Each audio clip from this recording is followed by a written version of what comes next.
Chris, we are professional podcasters. Professionals. Well, we don't get paid for this, but did you enjoy your time off? Yeah, it's been a busy month since we last sat down to record, but now everything is kind of back to normal, and the holidays are over, and we're in a new year, and we're ready to get back to it. And the listeners are none the wiser that we took a whole month off. That's right, because we recorded 2 episodes at once. So it's been a while since Chris and I sat down and recorded, and we had to go back and make sure we knew what we last talked about. But it was a nice long kind of break from recording. But I'm happy to get back into the swing of things. Yeah, me too. I actually am very much looking forward to getting back into like a normal cadence and being able to react to things like on a reasonable timescale. Welcome back to Pride and Accomplishment. My name is Chris. And I'm Jason. This is episode 119. We're like right back into it at the perfect time because we are recording just before the start of February, and this will come out, I don't know, what, the first day of February? Is that right? Mm-hmm. Yeah, I think so. Perfect timing. Professional podcasters. Yeah, professionals. But I just wanted to take a moment to like note how absolutely jam-packed February is for game releases. Again, this is like the second or third year in a row, I don't know, something like that, where February is the, I don't know, just the result of all of these game delays and pushes, and where a lot of them kind of are scheduled, and just everything that didn't make it into the previous year, no one wants to schedule in January, so everything just gets put for February. Yeah, it feels like your like major video game release times now are like now, like February, and then again in like June around kind of the not E3 timeframe, and then like all of September and October, and that's it. Like those are your big months for like releases. Not to say there's nothing that comes out in between, but like that feels like that's the kind of cadence that we're on now. It's like 3 times a year, where it used to be kind of like only in the holiday season, but now we've got them like all throughout the year. So I don't want, we talked about this a little bit in our first episode of what we're looking for in 2024, but I just wanted to kind of point out and remind people everything that's coming out this month. And I would love to start, and Chris, you're going to groan and roll your eyes, but I just want to remind everyone that Helldivers 2 comes out February 8th. So it does, yes. It's coming up faster and faster as we go. And I have been reminded over and over again that I have this curse, this absolute curse, that I am out of town and away from my gaming PC every time a game I'm interested comes out. So this happened with Guild Wars 2. This happened with, I can't remember the other one. I'm on the hot seat. I can't remember. And now I'm out of town again for Helldivers 2. For this release, I just always seem to be out of town when a game comes. Oh, I think it was the Warframe, the Whispers in the Wall. I was out of town for. Oh yeah. I can't seem to be in town at my computer when a game releases, which maybe is a good thing, particularly for online games. Give them a couple days to get back into the swing of things, make sure the servers are working and all that good stuff. So it's like a forced just sit there and wait for things to calm down. But man, I would just, one of these days I'm going to be home and available for a release date. Well, it also discourages you from pre-ordering to get the like 2 or 3 days early access. Like you don't have that option. So you just kind of wait until a week after or 2 weeks after or whatever. So that saves me a bunch of money, I think. Yeah, that's nice. I don't know if that was available for Helldivers. Maybe it was, but I will be waiting. I will be able to play it a couple days after release, and I will certainly be playing it. I could potentially be swayed if reviews are terrible, but it's very unlikely that I won't purchase this right away when I get back. The next major release in February is a game that we spent a whole episode talking about, actually. Skull and Bones comes out on February 16th, and I think it's safe to say that neither of us is really interested in purchasing that one, but I guess I'll let Jason speak for himself. I'm not. No, please don't lie. But I guess I just wanted to put it here as a tongue-in-cheek moment for we played it, and it, after many, many years of development, we should celebrate that it is finally getting released and we won't have to hear about it anymore. So, yeah. Also on February 16th is a game that I'm a little bit interested in, Mario versus Donkey Kong, which is like not really a remake, but it's like a new entry in that little like sub-franchise.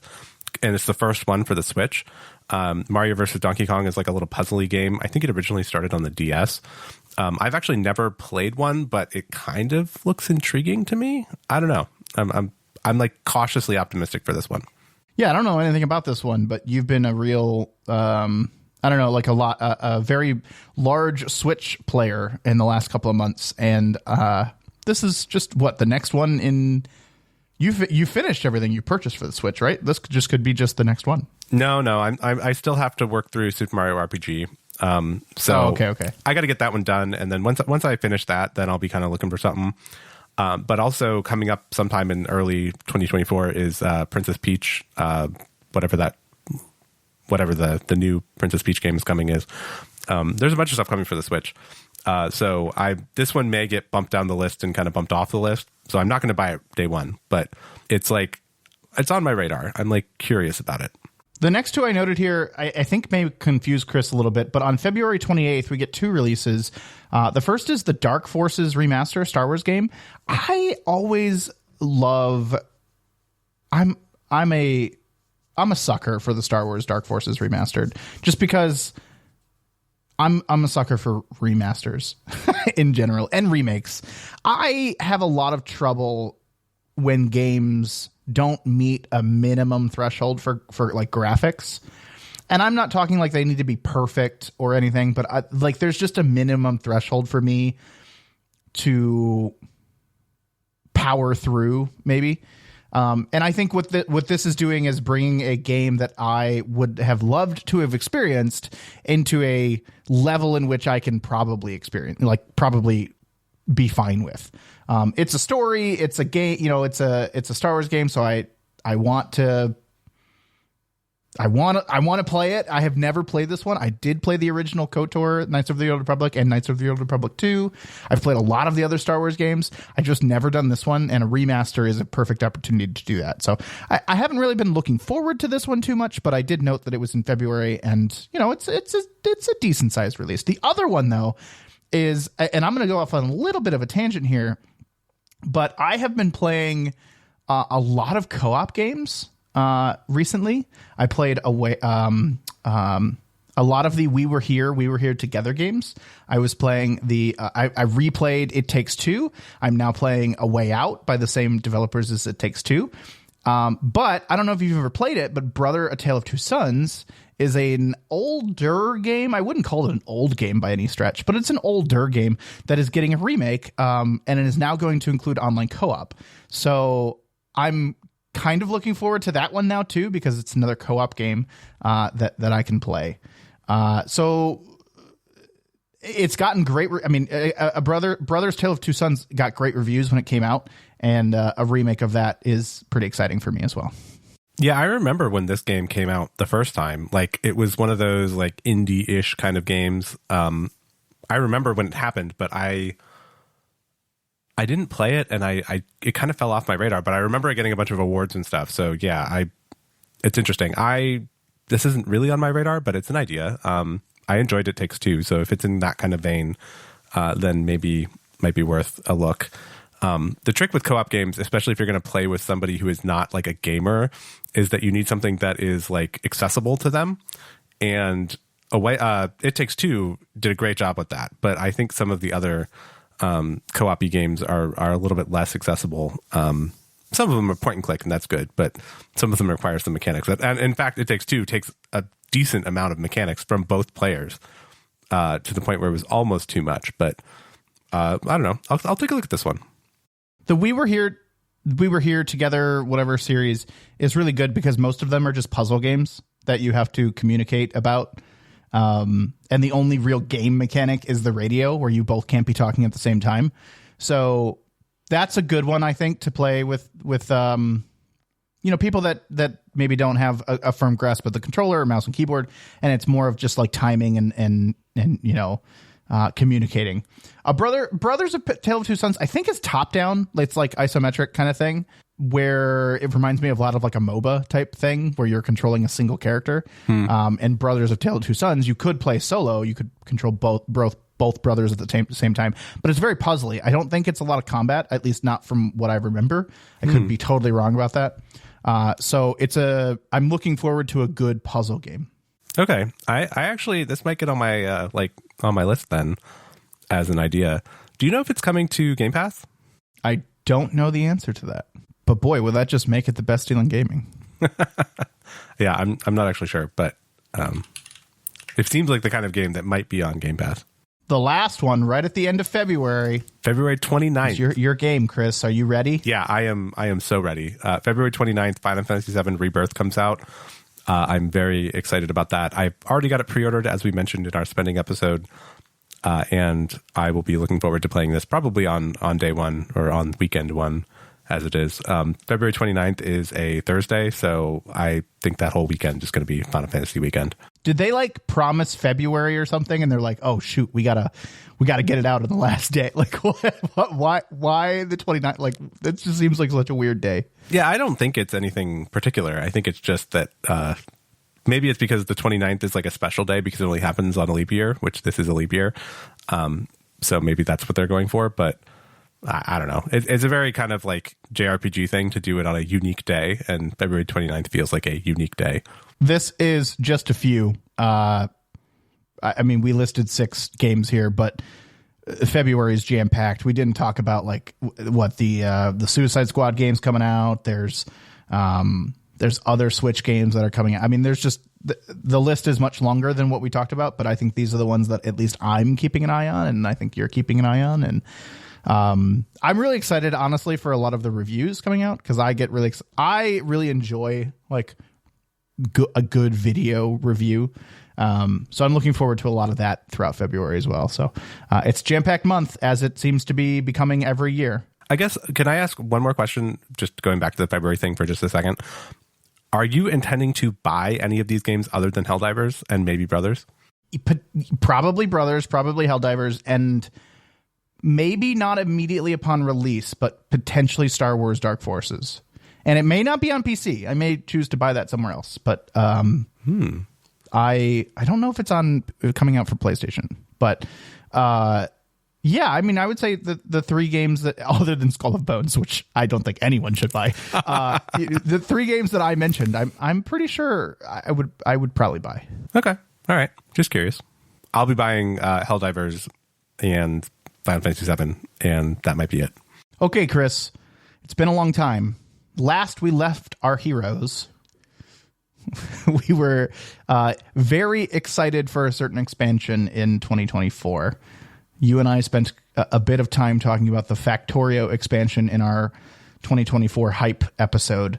And I think immediately following that episode, if I remember correctly, I was just like, so Factorio. Yes, and that was on like the first week of January, and we're now recording in the last week of January. And in between, we played, I don't know, 20, 30 hours of Factorio. I think it's closer to 40, Chris, because the save tells you how many hours you have. No, it's okay. We don't have to worry about that.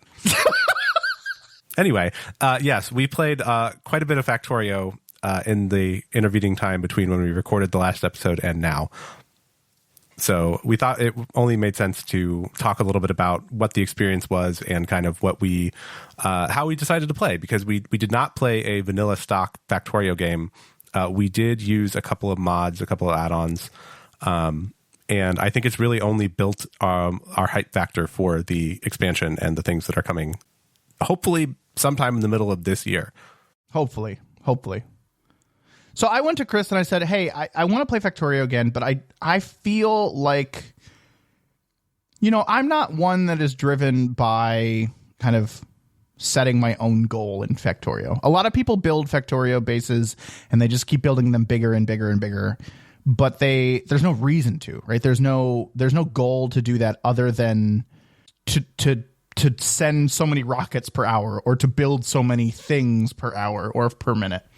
And I don't really care for that personal goal setting. I really like the actual goal within the game. So I said, hey, Chris, why don't we make the game the objective of the game a little harder, because last time you and I played, we probably beat the game in roughly 25 hours or so playing together, right? Co-op tends to go a little faster because two people can be working on the same thing at the same time.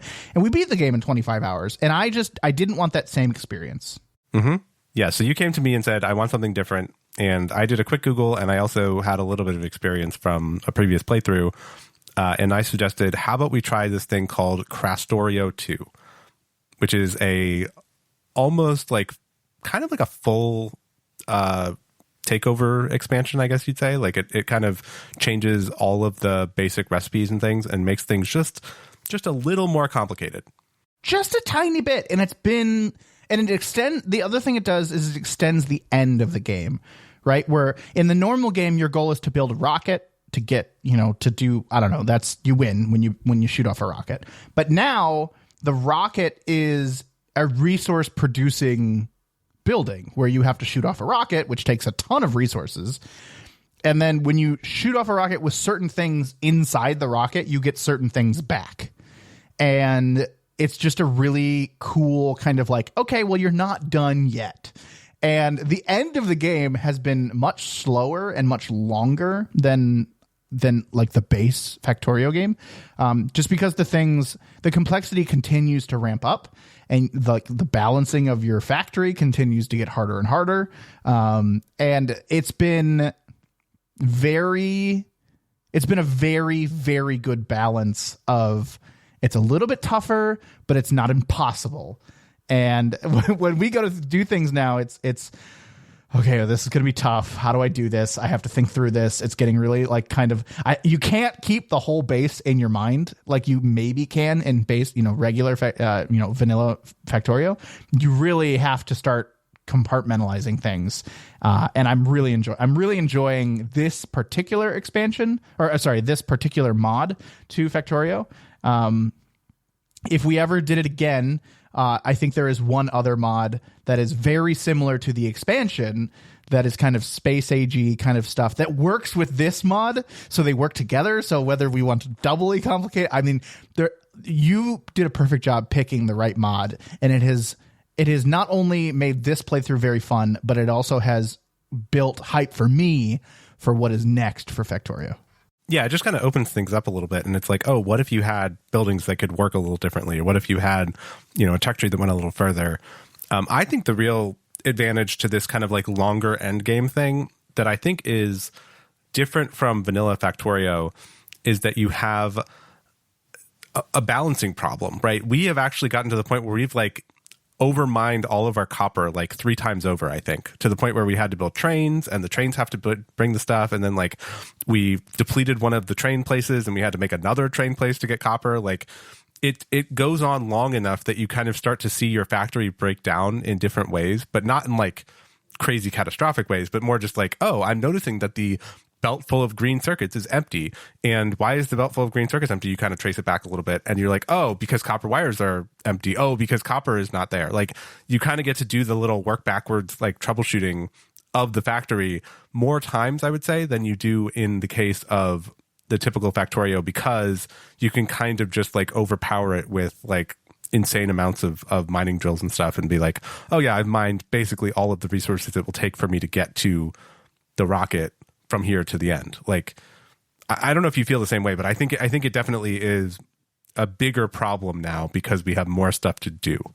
Yeah, absolutely. I think vanilla Factorio does not require the amount of resources that it doesn't require more than maybe 2 patches of resources, right? Like your initial copper and then go find one other. Mm-hmm. And typically that's pretty close to your base and you just belt it in. You don't even need, like, there's no actual need for trains, in my opinion, in base Factorio, unless you specifically craft a map to require them, right? They call them train worlds, where the resources are very spread out and they're absolutely required to do that.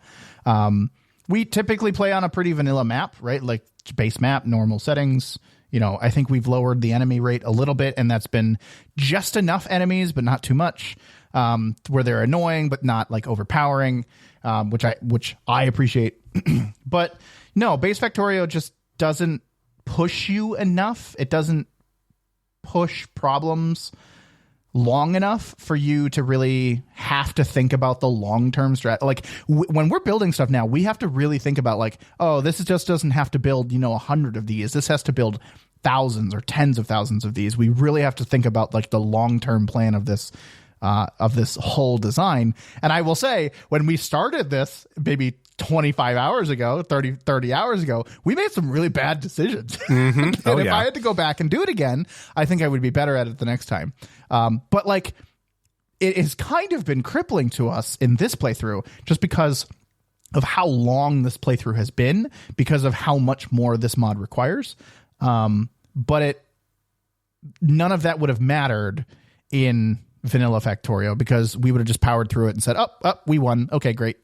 Yeah, I keep thinking that we're right around the corner from finishing this particular playthrough, and then like some other level of the tech tree opens up and it's like, oh, I have to get these things all the way over there. And, part of my philosophy, I guess I'll say, on playing it is I try to belt things everywhere. I try not to go with the like logistic bot everything everywhere, because once you have flying robots, right, you got the little drones, you can basically just set up a network and just have the drones kind of go back and forth, point to point to everything, which is like, it makes everything way easier. But I like the challenge, or like the kind of the mess that it makes of you trying to belt things all the way around an entire factory and like through and between and all of that kind of stuff. I think that's more fun. So I have tried in general to do everything with belts and then not worry too much about the bots. But the bots are really helpful for your personal logistics and like for getting things to your person. But I think that using them between like fixed installations in your base is like kind of a cop-out. We haven't actually had a chance to play in a little while because of the next thing that we're going to talk about. But I am definitely looking forward to getting back into Factorio at some point here. Yes. And I think maybe we'll beat this round that we have created, but I would be interested in starting up another one after this as well. We haven't really talked about it yet. But it's been a lot of fun to kind of play that as, once every other week for an unusually long amount of time on a Saturday night. But it's still good. Yeah. Factorio is definitely a weekend game for the most part. Like it has to be, because it has that tendency to kind of expand to fill the time you have and then some. And on like a work night when you have to like get up in the morning, Factorio is not compatible with that lifestyle. Factorio is absolutely the worst game at losing track of time. Yes. I will look down at the clock. When I'm playing like, I don't know, an MMO or something, I'm generally aware of stuff, probably because MMOs typically have a schedule of some sort, and you have see timers and you know how many you've done, and in Guild Wars 2 everything kind of runs on a world clock, and so like you're generally aware of the time. Factorio, I could look down and think, oh man, it's probably like 11 p.m. or something, and it'll be like 1:30 in the morning, and it's like the one game that happens to me consistently for. Yeah, I think it's because there's no in-game like clock to it, and it's so easy to have like one more thing you want to do. You're like, oh well, clearly I'm going to go to bed after I fix the green circuits, but like fixing the green circuits involves redoing the copper, and redoing the copper involves making a train, and making a train involves making more train tracks, and making more train tracks you can go through the entire like give a mouse a cookie all the way down to, oh my gosh, we need more of everything. And then that can take you 6 hours to put together. Yeah, I'm not complaining about that. I love that game loop. It's so good. That's the part that makes it fun. My second favorite add-on that we've installed, Chris, and maybe we can end with this, is it goes exactly to that point. We installed Krastorio 2 to make the game a little harder, and my second favorite add-on is that we also installed a to-do list for the server. So every time Chris and I log off for the night, we save our game and we say, okay, what's on the to-do list for the next time? And we populate a to-do list that we can both see within the game itself. And it kind of sticks up there in the top left corner, so we can always click on it and see what's next when we log back in. And that has also made taking longer breaks better for me, because next time I log in, I was like, oh man, what was I thinking? Where was I? It's a lot of fun. And, just a game that requires a to-do list you never think is something that you love to come back to over and over again. But boy, oh boy, it just does something to you. You know what I think this is, Jason? I think this is a substitute for the hole that is left in your life by Eve, because you want the spreadsheets of Eve, but instead you get the to-do list of Factorio. Yeah, they really do hit very, very similar parts of my brain. You alluded to it earlier, but perhaps now we should make the transition. We have not been able to play as much Factorio as maybe we hoped, because we are in another survival crafting game. Are they both survival crafting? Can you call them that? I don't think Factorio is a survival crafting game, because you don't have to eat and you don't have to get cold and all of that nonsense that you have to do in a survival crafting game. Fine. This other one is very clearly a survival crafting game and has taken the world by storm. We are obviously talking about Palworld, because who isn't talking about Palworld right now? I will say, it was very easy to get into because it was on Game Pass. And that's where Chris and I kind of started this journey. Yeah, Game Pass was really interesting in this case, because they said, oh, it's a game preview or something like that on Game Pass, which is code for super, super early access.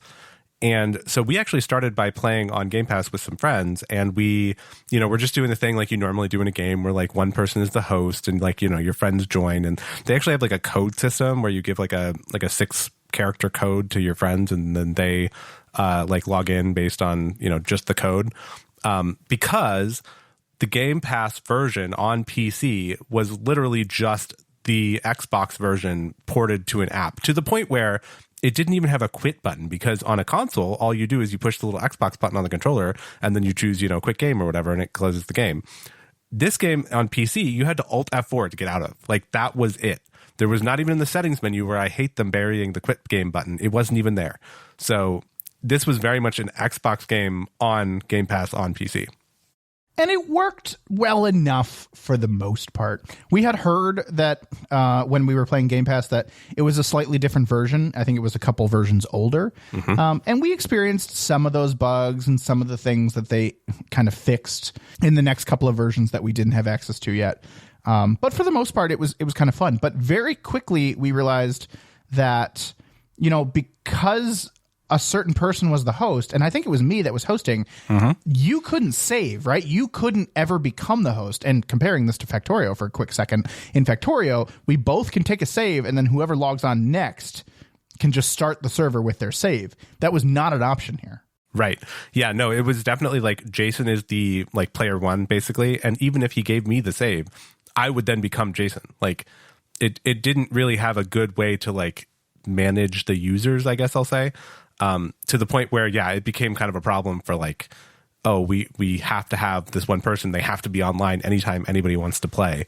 And that just didn't work for us. It just wasn't tenable for the, people with different schedules and different time frames and all that kind of stuff. So we had heard also that the Steam version, the PC version, allows you to do a dedicated server, right? You can actually start up a server and have people connect to it, which on the Xbox version, you have to go through the kind of Xbox matchmaking system.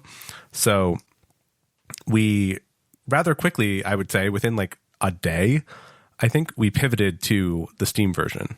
Yeah. And I think that, spoiler alert, it ended up being the right decision, but it was a really nice opportunity to try the game and say, hey, we spent 4 or 5 hours playing on Xbox. We really liked it.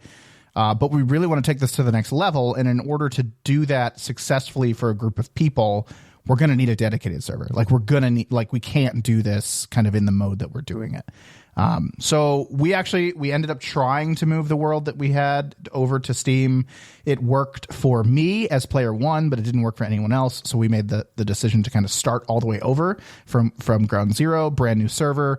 I had recently purchased another PC for my house. It's a good gaming PC, but I don't use it all the time. So it's actually running a dedicated server. And maybe we could talk a little bit more about that in a second, but it ended up working really well. Everyone kind of purchased the game on Steam, but I'm really happy that it was available on Game Pass, because while I did end up liking this game, I'm glad I got to try it first. Absolutely. Yeah. I would not have bought this game as quickly as I did if I didn't have the chance to play it in kind of an unrestricted way on the Game Pass version. Because you could say, oh, but why not have a demo? They don't have a demo. But if you had a demo, it'd be oh, but it's limited to level 10 or something, and you can't get past that or something. And those kinds of demos, sometimes are not enough to really convince you. You're like, oh, did they put all the good stuff in the demo and the game totally falls off after that? But this was like, oh, you can kind of see that there is a progression of things, and you want to keep going, and it really did sell me on the idea that like we will keep playing this and we should keep playing this. And so I was much more willing to spend the $30 or whatever. Plus it had a 10% off sale, as a launch week sale. So we got it for, I don't know, $27. But it's been well worth it in terms of like dollars per hour played so far. Oh, definitely. It's been a lot of fun. We haven't had a game in a while where a lot of us are playing it together. I mean, it's me, you, and four other people that are on the server at various points. Yeah, and quite a few. Yeah. That's really cool. We haven't had a game like that in a long time. You did that a little bit with V Rising. So maybe this is really cool for me because I haven't done this in a long time. But you played V Rising, and I said I regretted not playing that. And it's been really fun to get everyone together. The dedicated server was the right call, kind of getting everyone on Steam. And the newer version did have a lot of good fixes, I will say. Like there were some things that really kind of were needed in the versions between what Xbox is. I think Xbox is at like 1.0 and Steam is at like 1.2.3 or something. Like, so not crazy far forward, but it did have a couple of features that were really good quality of life features, and some very important like fixes that you could tell where the differences were coming from. So it ended up being the right call. What has your experience with the dedicated server been? Like, how have you, like, what do you have to do to it? Like, you are basically our like sysadmin for the server, and like whenever we want to change like a server setting, you have to do something. We just say, hey Jason, can you change the setting? And you're like, yeah, I'll get to it, and then it just changes the next day. I would say it's been a very easy dedicated server experience. The one thing that I learned in this process is you can download the game. You can it was a Steam download, right? You go to Steam and Tools instead of Steam Games, and you download the exe essentially, and that's the way that this server came down. I attempted to push play on that while logged into Steam on the other computer, and then come play the game on my computer, and it said you're already running a game somewhere else. You can't play a game here, or you're already running something somewhere else. So I found a guide online that essentially allows you to log into Steam anonymously, which allows you to play any DRM-free thing in your Steam library. And I'm not logged into Steam, but I'm running like the Steam command line stuff as an anonymous user of Steam. And that allows you to run any exe that kind of like doesn't have DRM associated with it, which works really well here. So I have a script that someone kind of put, and I edited it just a tiny bit, that actually goes and tries to update the game to the latest one.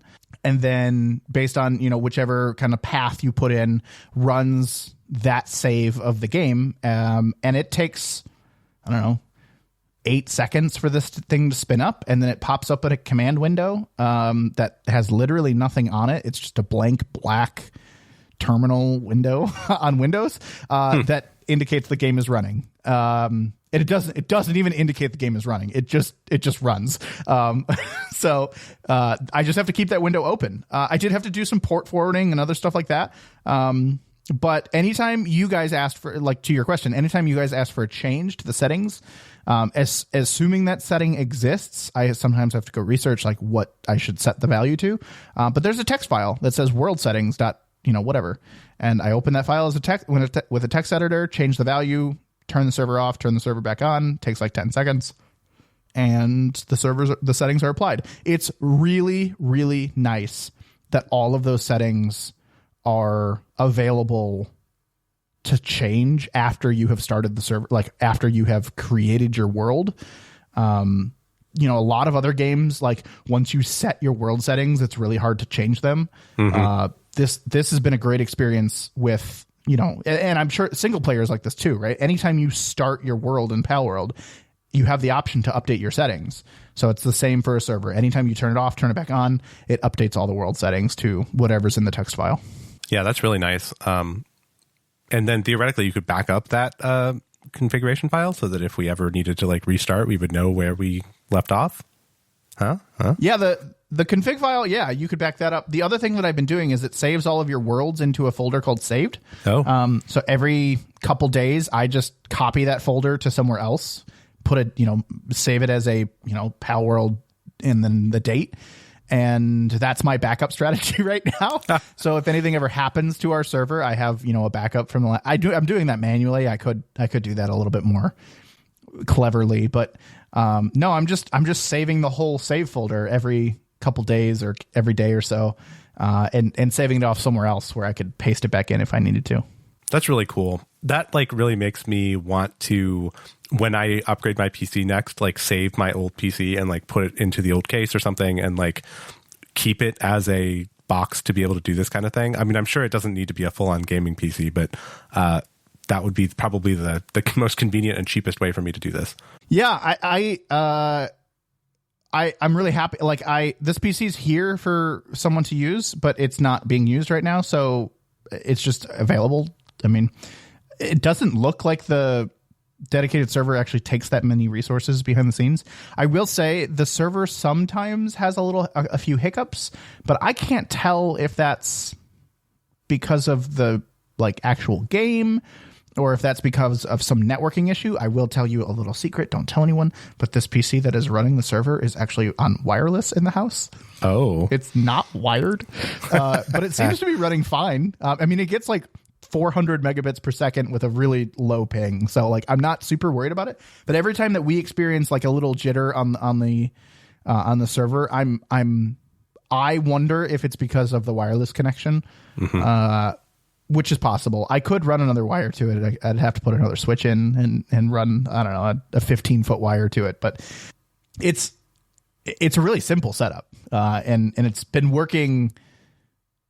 I mean, for how easy it was and how simple it is, and for being a wireless setup, it's been working remarkably well, in my opinion. I don't know. You're a player on the server. I own it, so maybe I'm a little biased. Yeah, typically it works really well for us as players. There are occasionally times where we're oh, we're getting a little bit of laggy stuff, and Jason's I'm fine. And we're yeah, but you're 10 feet from the server. You're right there. You're that guy that lives in AWS Region 1 or whatever, in this particular case. So we have had great success with it, though, and it's been awesome. And I appreciate the fact that we are playing on a piece of hardware that you control and you have, and it's not something where somebody is paying $15 a month to have this dedicated server in the cloud somewhere, and if we're not using it, we're wasting their money or our money, or you don't feel obligated to send somebody money to help cover the cost, because sure, there are costs to running that, but I hope it's kind of in the noise of your kind of household. If not, let us know. But I think it's just nice for me to not feel oh, this is a resource that we have to use, or else we're losing some sort of money on this. Yeah, the only money change that I made is that the PC no longer sleeps anymore, which, I mean, it does have a 3070 in it, I'm pretty sure, which is woefully unnecessary for this use, but it does get used otherwise. And it's got a 5600 AMD CPU, so it's a little overpowered, and running it all day, all the time is probably a little drain on the electricity bill. But I mean, you're right, it's mostly noise. I always wanted to run a Factorio server on a Raspberry Pi because I thought it would be fun. Maybe now the Raspberry Pi is good enough to do that, but 2 or 3... The newest one, yeah. Yeah, 2 or 3 Raspberry Pis ago, that was not viable. But at this point now with the Raspberry Pi, 5 that just came out, I think it actually could be possible. So maybe our next Factorio world, I'll get a Raspberry Pi and we can try to do a dedicated server. The one thing I really do like about this setup is it is a full computer.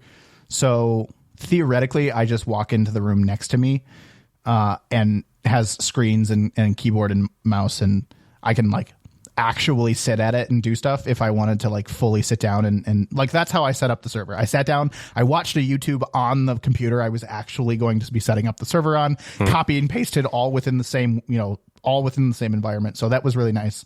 But now I use TeamViewer. I use the personal license of TeamViewer, which is free for personal use. And I just I can sit at my computer playing Palworld and have the server open in a remote desktop scenario. if I ever need to change anything, and then that's how I'm using it now.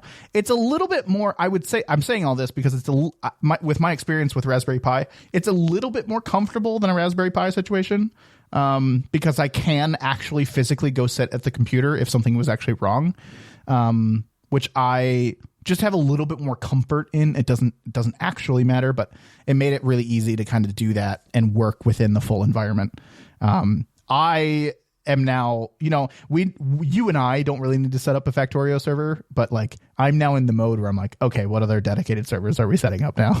I mean, you could run a Factorio server on this thing and probably run it at the same time as Palworld, and it'd probably be fine. Oh yeah, no doubt.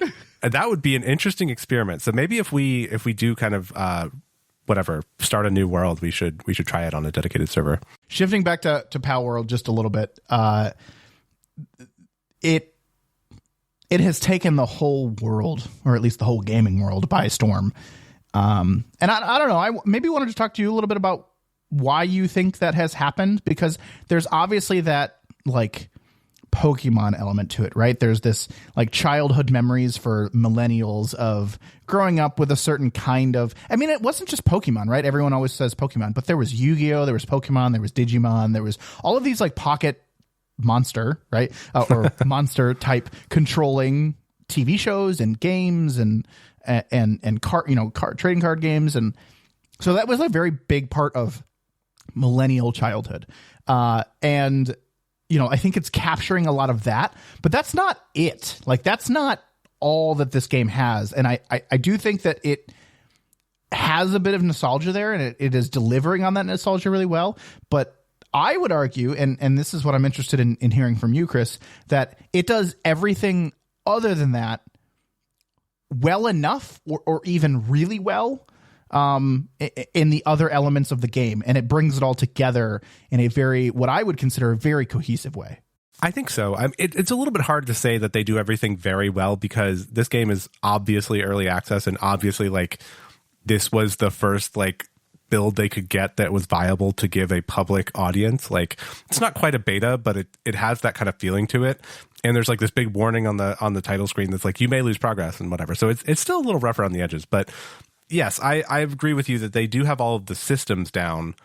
Although some of the things like progression are a little bit weird in terms of the ordering of things and all of that kind of stuff. But they definitely have, like, you basically just look at people's favorite games to play over the past, like, I don't know, 3 years, and then mix in the monster collecting side of things, and you get Palworld. Like, you've got the climbing and exploration stuff from Breath of the Wild, right? You've got the survival crafting from Ark and everything else.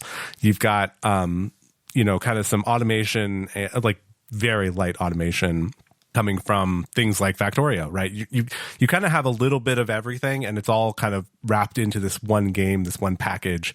So it does give you kind of something for everyone. Yeah, and I would say the systems work together really well. I think a lot of times when you think about a monster, a PAL or a monster game, you think about them from a combat perspective, or you think about them from a collecting perspective. But this game does a really nice job of also making them part of that other experience, like the base building, the automation, the assign, like actually building up supplies, and even to the point where people have gotten really creative with like building like the housing and the bedding and the things that are required for the pals to look cool and to architect really well and to like fit the theme of the base. And it's all coming together in a way that, like, in Valheim, you had things that you could collect and you could build houses, and it was really cool, but like it's adding in the element of monster collecting really well to these existing systems, in my opinion. And I think that is what takes this to the next level. It's why Valheim exploded really big too, right? When it first came out, not this big, but it did sell a lot, and very quickly. But this kind of adds that last element to it that I think people are really excited about. That is just that last piece of focus that brings the whole thing together. One thing I wanted to highlight about Palworld specifically, that actually echoes back to a complaint I had with Minecraft, is that I noticed when I was playing yesterday, the day before, we had 3 or 4 people on the server and we were all kind of playing at the same time. We were all doing our own thing, which was my like major complaint with Minecraft. It was the thing I hated the most about Minecraft, was like, why am I here on a server with people? Because they don't have to do anything together. Like, you know, we don't have to do anything at the same time. We don't have to be in the same place. Like, this person's over here building a castle and this person's over here fighting monsters and setting up factories and whatever. Palworld has the same, like, you could see where Palworld kind of gets the same way, except that I didn't feel that level of isolation, because I think Palworld creates a better sense of community and shared goals around like doing things together that Minecraft just didn't do for me. Totally agree. Absolutely agree. And I think it's really maybe 3 things that come to mind there. One, you're required, like, because we're all in the same guild, we're required to be at the same base, right? We can't go off and build our own base. So we're all always coming back to the same location together, which, you know, we could avoid by, I mean, you know, someone on our server is playing kind of by themselves. So they're at their own base and on their own timeline and all that.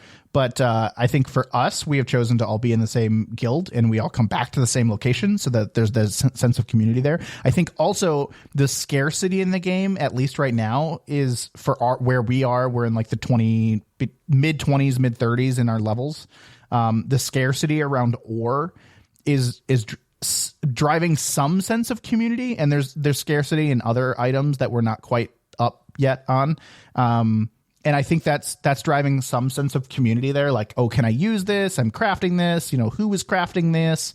Like, can I take this out of the crafting station? Like, there's that like communication happening where in Minecraft, like you can be totally self-sufficient and like not rely on anyone and have your own of everything, right? Like, whereas in Palworld, building your own, I don't know, workbench is pretty wasteful, right? Or building your own PAL sphere assembly line is wasteful. So there's that sense of shared resource there. I think the last thing is, and I made this comment about Valheim when Valheim came out, is I love the community aspect of fighting bosses together. And that's like the one thing where this game I think does really well, because the bosses are challenging when you're doing them solo, and they are relatively easy when doing them as a group. So it really encourages you, if you want to do them well and easy and no one dies and, you know, really be successful, to do them together. So I've lost count of how many times someone in Discord, as we're playing together, says, hey, do you guys want to go kill some bosses with me? And that's just like, oh man, it just pulls everyone together. Yeah, I think it's that, and also the raids, because when you have a raid come, which happens, basically a raid is like NPCs that come to attack your base. And whenever that happens, everybody in the guild that controls the base that's getting raided gets a big banner on their screen that says, like, you know, raid of these things that are coming for you. And that also serves as a unifying event for the group, where usually somebody is at one of the 2 bases that we have and can kind of like make a little assessment of like the danger level and how much help they need. But, you know, sometimes they'll be like, oh, yeah, no, it's fine. And sometimes they'll be like, oh, no, it's a lot of things. You better get over here. And that kind of like drags everybody to do one thing that's kind of an emergent thing. Whereas otherwise, you can just go out and do your own thing. You can go explore. Like, I mean, I did a bunch of exploration yesterday, and I just decided that was what I wanted to do. And so I did it. Like, I just went out to the edges of the map and see what's out there. Like, it is a really cool, like, ability to kind of set up different goals and different kind of play styles and mesh them all together and have them coexist in one world and still not feel like everybody is playing completely separate games. I love how they reward exploration in Palworld. I am typically, in survival crafting games, the guy that stays back at the base and that organizes, make sure everyone has enough resources, make sure there's enough intermediate materials like ready to go, make sure everything's kind of humming. That's my role typically in a survival crafting game. It's what I enjoy. It's very Factorio-like. It's just what I like to do. This game has done a very good job of getting me out of the base. And I think there's two, maybe three major reasons for that. One, the fast travel system is perfect in my opinion. Some people have complained about it, that it's too easy and that like it's not it doesn't like really make it dangerous because you can always teleport back and you can always teleport around. I think it's perfect. I love the fast travel system where there's like no cost to it. As soon as you find one, you can go back to base, you can teleport back to where you were. It has made exploration very easy for someone who typically likes to stay at the base. I think I'll stop there. Do you agree with that? Because I think there's been a bit of contention about the fast travel, both within our small community and at the Palworld kind of commentary at large. No, I think I agree with your assessment. And as somebody who kind of goes a little bit slower on some of these things, like I won't necessarily play as many hours or rush as far as some people will. I really appreciate the fast travel system, which is that you can, once you get to a fast travel point, you can travel to any other fast travel point instantaneously, and there's no like, oh, stand here and press and hold this button or whatever. So if you are actively under attack by something, like if something is chasing you, all you have to do is get to that little thing, press F, and click on a different spot to go to, right? And it'll just take you there instantly and you'll be safe. Which I know some people think is too easy. I think it's perfect because it gives you a very kind of obvious way to like escape. Like there's kind of an escape button, right? And a lot of these kind of survival crafting games are very punishing in that regard. And that is less fun for somebody who is a little bit less interested in perfectly timing out all of their combat experiences. Yeah, I think it encourages exploration, right? Like, whereas in a lot of cases you would say, oh, that's too high level area for me, I'm not going to go there. Whereas now I'm just like, I just need to make it to that fast travel point. I can try to dodge and try to not aggro anything and just get to that travel point, and that'll be in this area that's probably too high level for me, but I just need to get there. And it encourages that going just a tiny bit more, right? And I think it's a really good thing. The other piece of exploration is that each fast travel point that you unlock gives you a technology point, which I think is perfect. I love that. It's just a tiny bit of reason to go get more travel points. And, in case you're low on them, I am nowhere near low on them. But I still think it's a very nice kind of, here's a little reward for unlocking another travel point. Encourage exploration. Go get more. Here's another technology point for your technology tree. So that's really nice. And then the last thing is the absolute fastest way to level up is to repeatedly catch pals that you've caught before, right? You should catch up to 10 of them. You get bonus experience for catching new ones, or up to 10 of the same type. And you just level up so fast doing that. That encourages you to go out and catch pals over and over again and find new ones, right? Once you've caught 10, you have to move on and find new ones. And that's just, leveling up experience allows you to unlock more from your technology tree, which allows you to expand your base and do things with your base, and it's not like go kill a boss, right? Valheim, in order to advance your technology, you go kill the next boss. In Palworld, it's go explore, find new pals, catch 10 of them, level up. And it just encourages that very, I don't want to call it casual exploration, but it encourages that regular kind of just go a little bit further exploration, which I think it's perfect for me. It's really nice. Yeah, they also do a good job of putting other little collectibles out in the world, and also just dropping so you need these things called Pal Spheres, right, which are reminiscent of a Pokeball from Pokemon, and they just drop Pal Spheres out in the world. They're just there. You can pick them up. And so you can be a little bit self-sufficient. I mean, I think I was out of the base for an hour yesterday, because you can just kind of keep working, keep finding some Pal Balls and use the Pal Balls. And, it was a really cool, it's just really cool. The exploration works really well, surprisingly well for kind of an early access game and an open world type game like this. But yeah, it is a really good balance, to your point. How much longer do you think this game has for us in our group, and maybe you personally?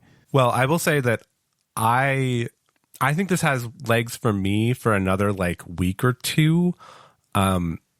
I've got some like real life commitments, I would say, that are coming up here in the next couple weeks that may limit my time with it. And then I feel like I may get to a point where I am a little bit left behind from the group. I mean, I already kind of feel like that. I haven't had as much time in the past 4 days to play as I did in the previous like 6 days. And I can already kind of see people pulling away a little bit.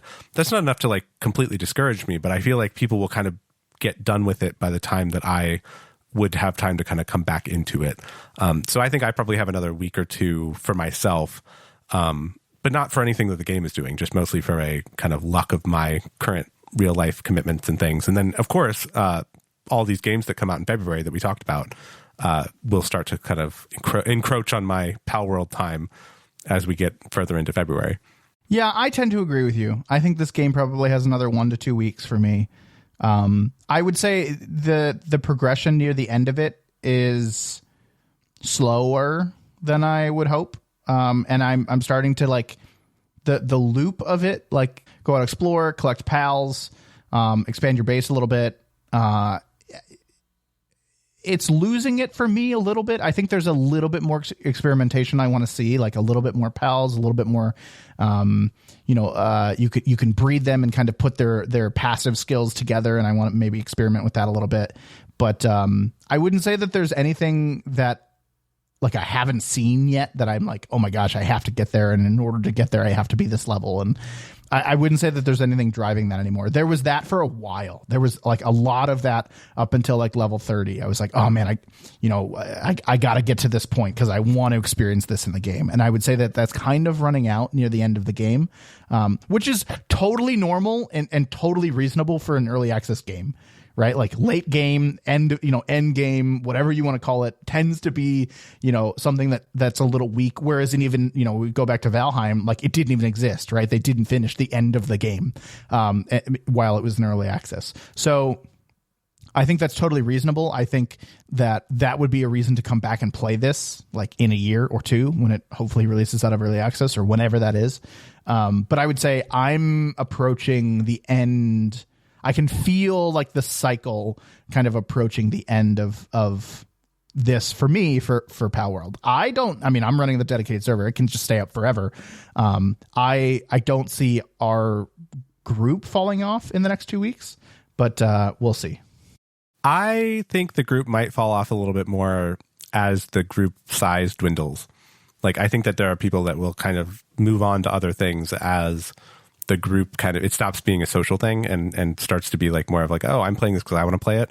I feel like the desire to have a like single person playing this game is less than it being more of a social thing. Because that's exactly what happened with V Rising with the same people that I think you're talking about, is that like they kind of got to the end, checked off all the boxes, and then the game just was like done. And I don't even know if they got to the last boss as a point of contention.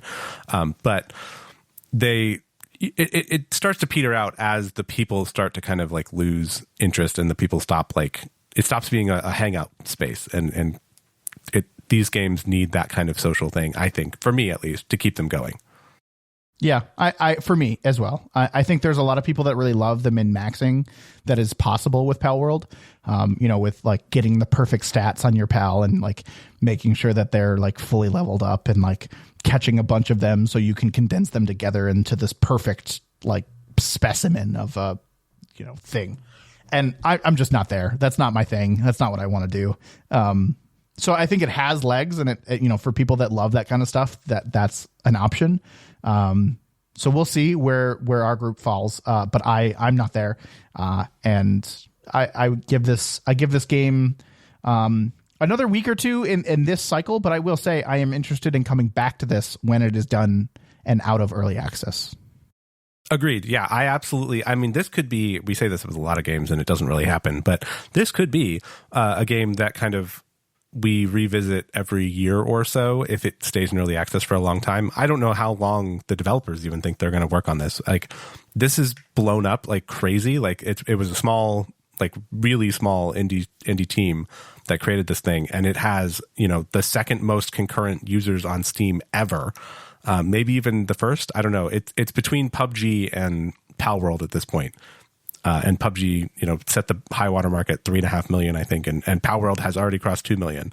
concurrent users, people on at the same time, which is wild. Like, if you think about like what that does to a small team like that, like what are they doing? Like, I am very curious to kind of like see what the story of Palworld is. Do they take their money and cash out and be done with it and retire? Or did they, hire a team and make this into a AAA game? Like, what goes next? Like, I don't know. Yeah. And those, I mean, to just put those more in perspective, PUBG was only available on Steam as a paid purchase, whereas this game is available on Steam and Game Pass, and we do not have Game Pass concurrent player counts. That's true. So it is possible, debatable, but possible that it has already crossed that level. So yeah, no, I think it's a crazy story. I don't have any, I mean, they released a not roadmap on what their plans are in the near future. And most of them were obviously like fix game breaking bug stuff so that people can actually play. But I don't know. I don't know where this goes. We'll see in a year, I guess. Okay. So everyone that listens, I assume every single one of you is playing Palworld, and most of you probably play Palworld on our server. If you're not, how about this? If you're not playing Palworld, let us know why and why not. Yeah, actually, that would be really interesting. Yeah, why not? Why not? I mean, if you don't have Xbox Game Pass, that would be a reason not to, I guess. Best deal in gaming. But anyway, you can get in contact with us. Let us know why you're not playing Palworld by joining our Discord, which you can get to at discord.pnapodcast.com. If you want to find our older episodes or read our show notes, you can visit our website at pnapodcast.com. That's P, the letter N, the letter A, podcast.com. If you're enjoying the show, we would love if you could share it with some others that might enjoy it as well. Thanks for listening, everyone. We'll talk to you next time. Chris, I have some follow-up. Follow-up, but we're in the post-show. How do you do follow-up in the post-show? I know, but this is kind of post-show for me.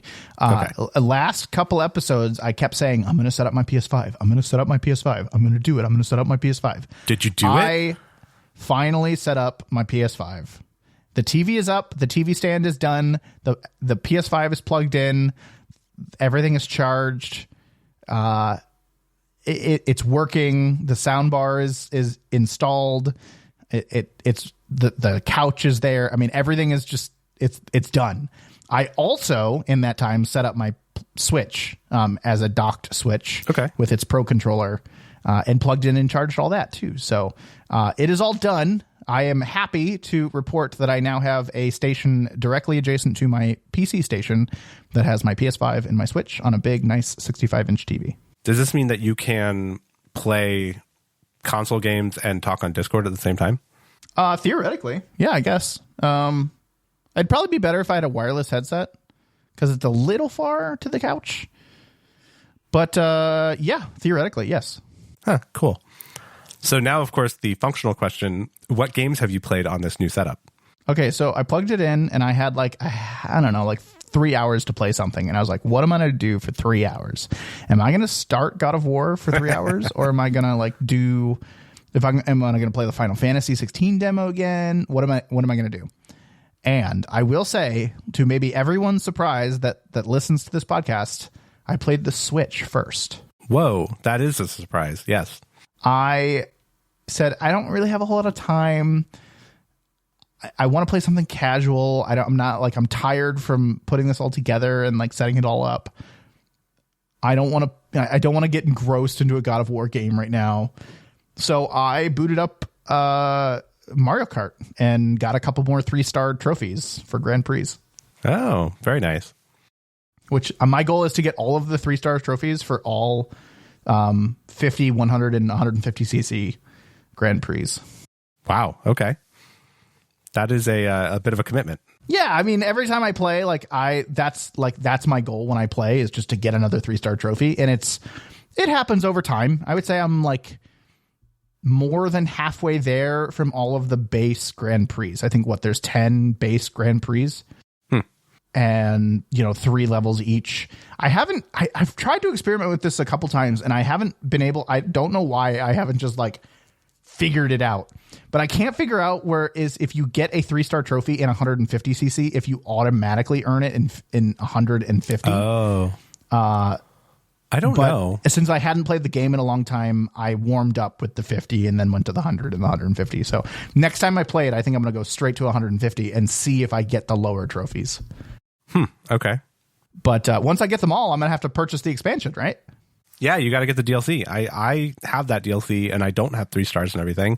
And some of those new courses are pretty good, and some of them are kind of meh. But that'll be a gift that keeps on giving for Mario Kart. With that, though, I've got a trip coming up, and I had to make a decision on which platform I was going to bring, my Switch or my Steam Deck. Oh, yeah. Mm-hmm. And I think I'm going to bring my Switch. I think I'm going to leave the Steam Deck at home.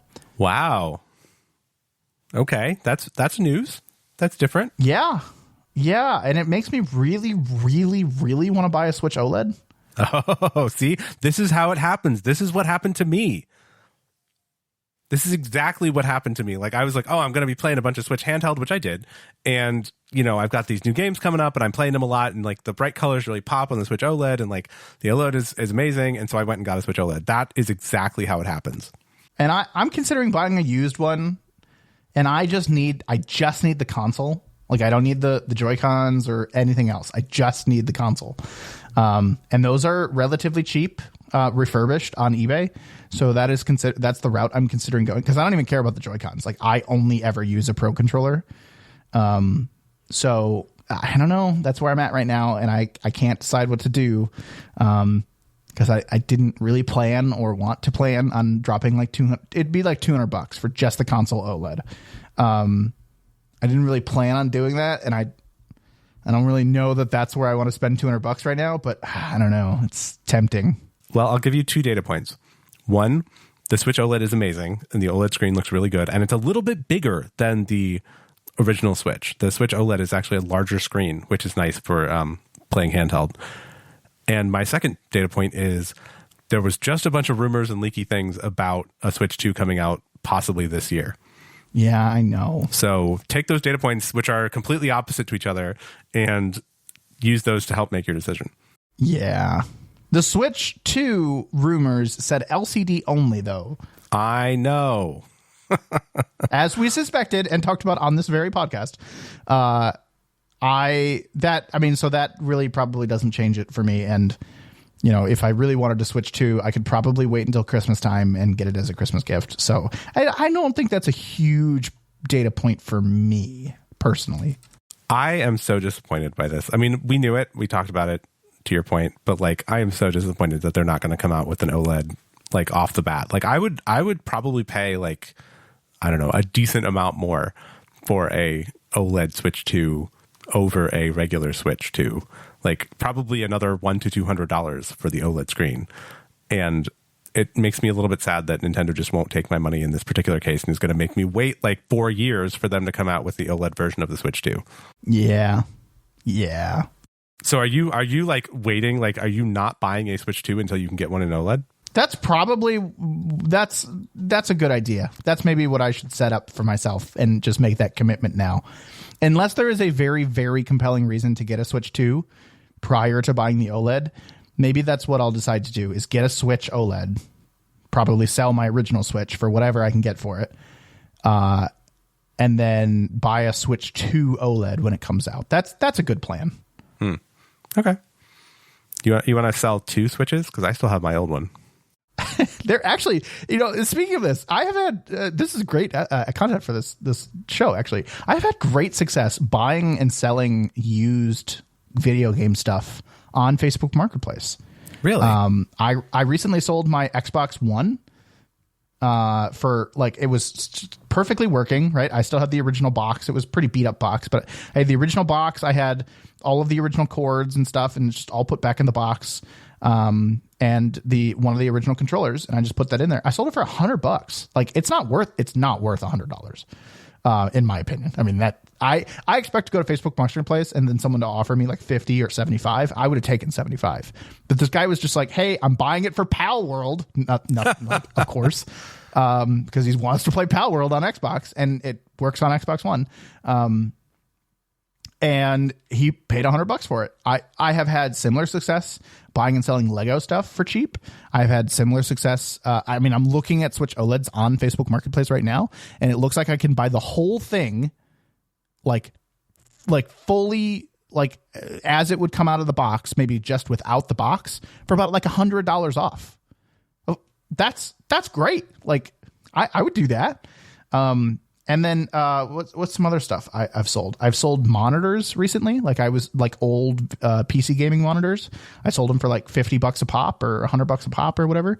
And I've had a lot of success on Facebook Marketplace. So if I go to sell my Switch, original Switch, I will probably sell it on Facebook Marketplace. Huh. Wow. Okay. Maybe I'll have to take a look. I don't do much with Facebook these days, but that might be worth. Neither do I. I don't read my feed. I don't do anything. I go to facebook.com and I click the marketplace button at the top. And that's like my only interaction with Facebook.